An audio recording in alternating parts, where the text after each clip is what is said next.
This is the overflow from the diesel pump.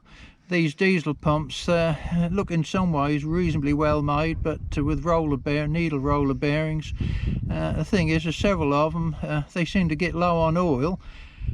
This is the overflow, but with this pigtail you always tend to keep a little bit of back pressure, so it will never get low on oil. It always, as the diesel leaks past the plungers, it always will overfill it. But yeah, this should be a better idea than what they used as just a rubber thing over the end of the pipe. But this pigtail, it gets an airlock, so it actually works a lot better. All the pipes, all these pipes, all nicely fitted. When the tractor, if you see one that hasn't been put together very well, they're absolutely untidy. The wiring harness is pretty rubbishy. Yeah, not good. This is a new oil pressure gauge sender. When I got a new one, of course it wasn't compatible with the gauge.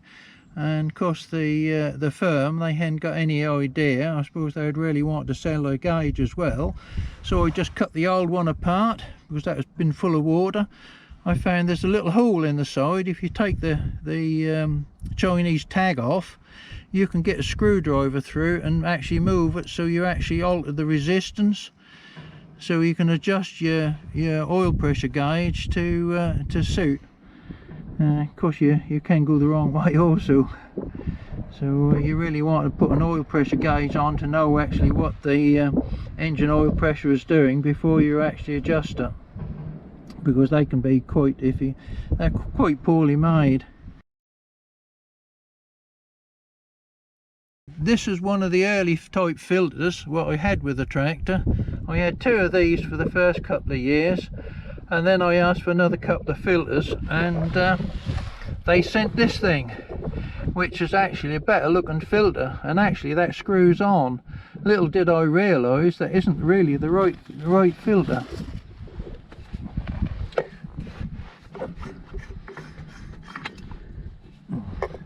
This is that unit which they sent me as a conversion, so I could fit some more filters on. And actually this filter I did actually screw on and didn't realise that was incorrect, but of course the thread is actually 20mm, where this is 3/4 National Fine. It's one of the rubbishy things. And of course they sent me all this bit to convert it, but to give me the old type filters again, so I shan't bother.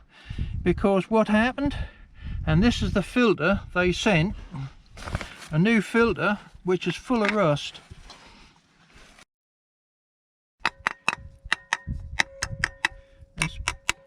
That's actually you can see all the rust coming out. That's a brand new filter which has just had like black paint daubed over, and it's all dirt. You can see dirty inside, and that's what they expect you to put on the tractor. So you fitted this to the tractor, you'd have all that rubbish all going through your engine bearings. It's not very good. Yeah, not very good at all. The water pumps on these, the last one on this tractor only lasted 30 hours, and oh, not 30 hours, 300 hours. The water pumps, they're made okay, but when they're assembled, they're damaged when they're being assembled. So where the ceramic seal was, it just been bent, so it had failed over a very short period of time. This one is built up with, I think, Ford parts. It's got the bearing unit, and the impeller had to be sleeved to take the original impeller, but it's been on here several years, and it's absolutely fine. So it's very poorly made in the first place. This is the PTO guard. For some reason they didn't make the two parts overlap, and that bit is bigger than this bit, and so you got a very large rubber joint. The trouble is they sag down and actually wear a slot in from the PTO shaft. Now this bit has been extended so it overlaps, and you only need a little short piece of rubber just to keep the oil in. Because the gaiters tend to fail, the rubber files, because they've got constant velocity joints either end. Now this is actually filled with oil, and I've actually got grease nipples on, so which is actually my level plug for the oil. And yeah, so it's you know, made a little bit better than what it was. They don't know why, when people tend to split them, they don't realise that's the first thing you take off before you split the tractor to do a clutch. You take this PTO shaft and things off first. You don't try and put the tractor together, pushing it together and trying to line the constant velocity joint up. Hence, people have often had the balls and things all lying in the bottom and wonder why the 4-wheel drive doesn't work. Yeah, this one was like that. It's got the balls, 1 or 2 balls left in the bottom. If the tractor's used on the road, any water and stuff, it gets thrown up and gets inside of this piece, and there's no drains in here, and of course the bolts for the hair go up inside these 2 bolts, so they were completely rusted up. I had to cut them off, and when I got the mudguard off, I then heated the bottom up and managed to get them out and replace the bolts. But what I done is actually cut the corner off, and that's full of pea shingle. And on the other side I've got another drain just here, so there's no way that there's any water can get in there. And of course, as you can see, I've sprayed it full of oil. Right, the Suffolk topper is actually 6 foot across. It doesn't actually quite cut 6 foot.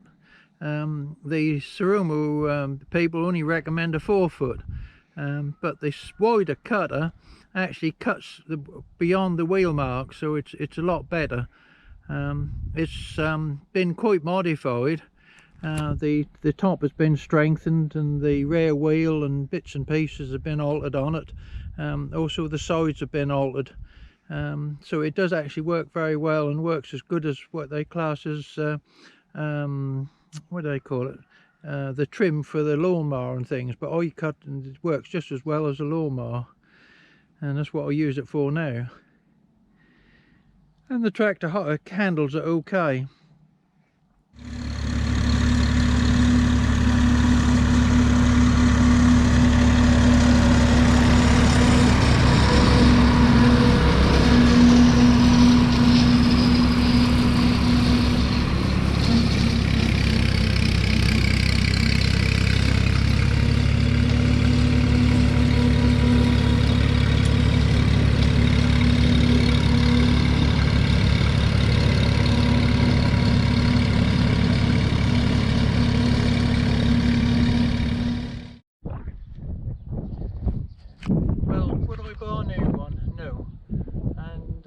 I wouldn't have bought a second-hand one either, because all the hard work, it isn't really worth it.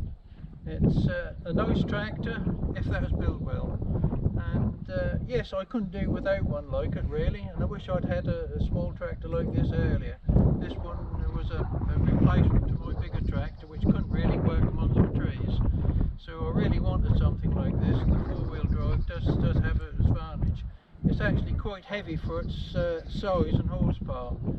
Yes, so yes, I couldn't do without a small tractor, but not a Siromer.